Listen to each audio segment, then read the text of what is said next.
തെക്കൻ ജില്ലയിൽ ഓച്ചിറ എന്ന് പറയുന്ന പ്രദേശത്ത് മറവ് ചെയ്യപ്പെട്ട ഒരു വ്യക്തിയുണ്ട്. ആ നാട്ടുകാർ അദ്ദേഹത്തെ ഓച്ചിറ ഉപ്പാപ്പ എന്നാണ് പറയാറുള്ളത്.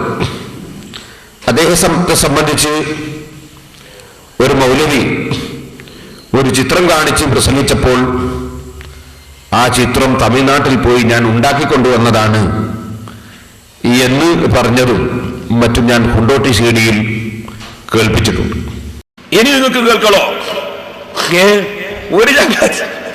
ഒരു ചങ്ങാതി എന്താണ് പഠിച്ചവനെ, എന്താണ് കുപ്പസ്വാമി എന്നൊരു സ്വാമി ഉണ്ടായിരുന്നു.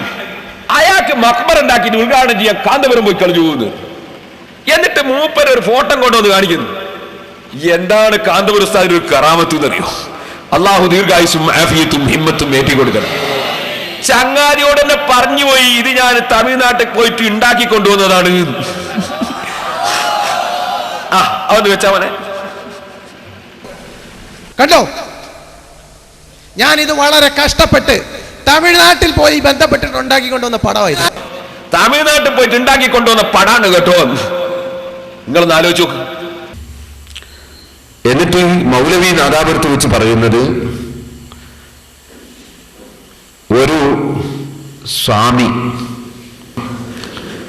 ആ സ്വാമിയായ അമുസ്ലിമിന്റെ ജാറം ഉണ്ടാക്കിയിട്ട് കാന്തപുരം സ്വാമിയുടെ ജാറം ഉദ്ഘാടനത്തിന് പോയി എന്ന് നാദാപുരത്ത് വെച്ച് മൗലവി പ്രസംഗിച്ചു.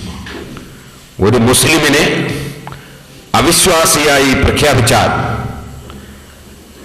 ആ അവിശ്വാസിയായി വിളിച്ചവൻ, വിളിക്കപ്പെട്ട വ്യക്തി അവിശ്വാസി അല്ലെങ്കിൽ ആ അവിശ്വാസവുമായി മടങ്ങുമെന്ന് നബി സല്ലല്ലാഹു അലൈഹി വസല്ലം തങ്ങൾ പഠിപ്പിച്ച ആശയത്തെ സംബന്ധിച്ച് ഒരൽപ്പവും ചിന്തിച്ചില്ല.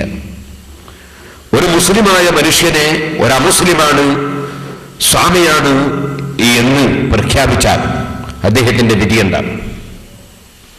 വാസ്തവത്തിൽ ഓച്ചിറ ഉപ്പാപ്പ എന്ന പേരിൽ അവിടെയുള്ള ജനങ്ങൾ ഒരു മജ്ദൂബായ വ്യക്തിയാണെന്ന നിലക്ക് ആ നാട്ടുകാർ ആദരിച്ചുകൊണ്ടിരിക്കുന്ന, അവിടെ മഖ്ബറയിൽ മറവ് ചെയ്യപ്പെട്ട വ്യക്തി, അദ്ദേഹത്തിന്റെ ചരിത്രം ലഭ്യമാണ്.